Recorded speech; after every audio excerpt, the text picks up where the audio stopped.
আসসালামু আলাইকুম রহমতুল্লাহ। আমি অনেকদিন থেকে চিন্তা করি যে আমরা কিন্তু মরণশীল, আমাদেরকে মরতেই হবে। আজ হোক, কাল হোক, হয়তো দুদিন পরে হোক, এই জগৎ থেকে আমাদেরকে ছাড়তে হবে।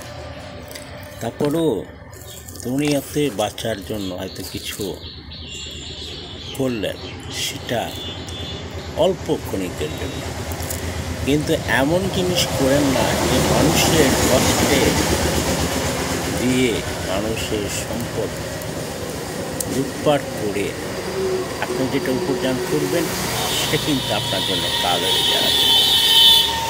কাল হয়ে দাঁড়াবে ওই কবরখানা, একটা কবর, যে কবরে সাহিত্য হতে হবে, সাহিত্য করবে আপনার আপনজন, আমার আপনজন। সেই কবরের জন্য আপনাকে প্রস্তুতি না নিলেও আপনাকে যেতে হবে। আপনি টিকিট না কাটলেও আপনাকে নিয়ে যাবে। আপনার টিকিট ছাড়া ভ্রমণ করতে পারবেন না, কিন্তু ওখানে টিকিট লাগে না, টিকিট ছাড়াও ভ্রমণ করতে পারবেন।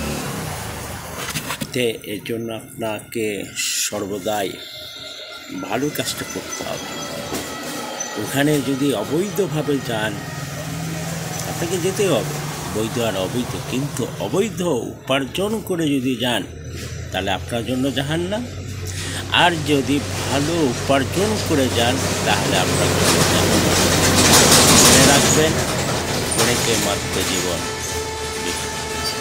দিনের নয়।